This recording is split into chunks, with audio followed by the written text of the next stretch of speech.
menyambut perlawanan dari kampus.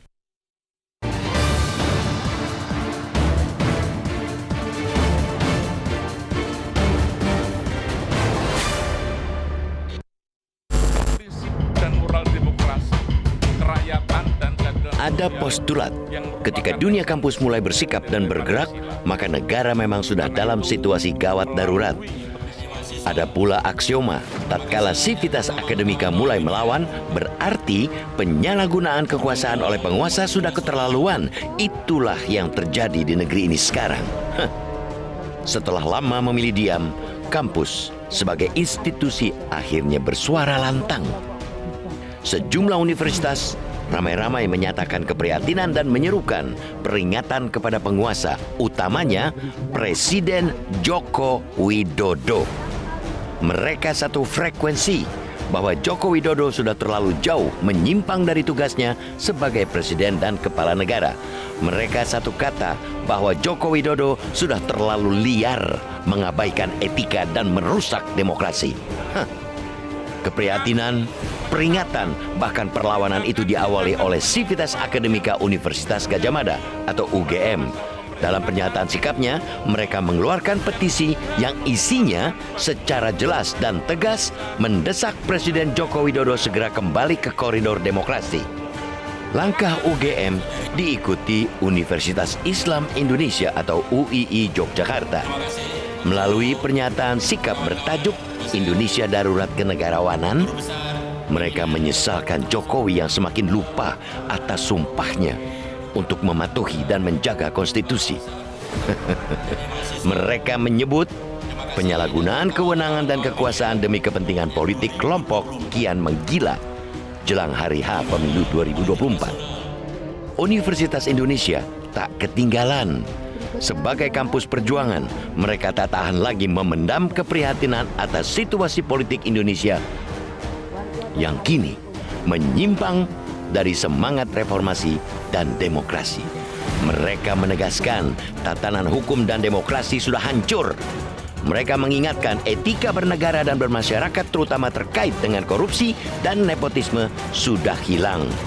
Universitas Andalas Padang dan Universitas Hasanuddin Makassar pun telah bersikap. Kita yakin, sangat yakin, gerakan dan perlawanan atas kesewenang-wenangan penggunaan kekuasaan itu akan terus berdatangan bak gelombang dari masyarakat kampus. Sejarah membuktikan dunia kampus tak pernah berdiam diri ketika kontraksi demokrasi tak terkendali. Jika kampus mulai bersikap, bergerak, dan melawan, itu sebuah keniscayaan. Harus tegas kita katakan, demokrasi yang dengan susah payah dibangun bahkan harus ditebus dengan nyawa anak bangsa, kini sedang terancam hebat. Ada sejumlah indikator yang menguatkan penegasan itu. Indikator utama ialah majunya Gibran Rakabuming Raka sebagai calon wakil presiden setelah ada putusan Mahkamah Konstitusi yang proses pengambilannya diwarnai pelanggaran etika berat dan kental dengan intervensi politik. Gejala penyalahgunaan kekuasaan sangat kentara ketika Joko Widodo menyatakan presiden boleh berkampanye dan berpihak.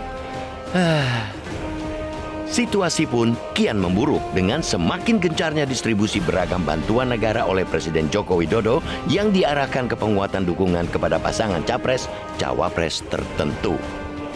Belum cukup, mobilisasi aparat negara tanpa malu-malu lagi dipertontonkan di depan publik.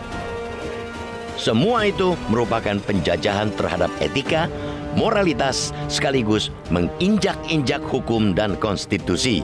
Celakanya lagi, peringatan dan seruan dari banyak kalangan agar Joko Widodo sadar dan kembali ke jalan yang benar, bak masuk telinga kanan keluar telinga kiri. Lewat begitu saja, bahkan ada kesan semakin kencang seruan datang, semakin bersemangat dia memamerkan penyimpangan. Pada konteks itulah, genderang perlawanan dari dunia kampus memang sudah saatnya kembali ditabuh. Ia bisa membangkitkan perlawanan yang lebih besar dari kalangan yang lebih banyak lagi. Kita patut menyambut baik perlawanan itu agar Joko Widodo sadar diri jika memang masih punya nurani. Sebagai bangsa, kita pantang diam supaya demokrasi tidak benar-benar mati. Hah.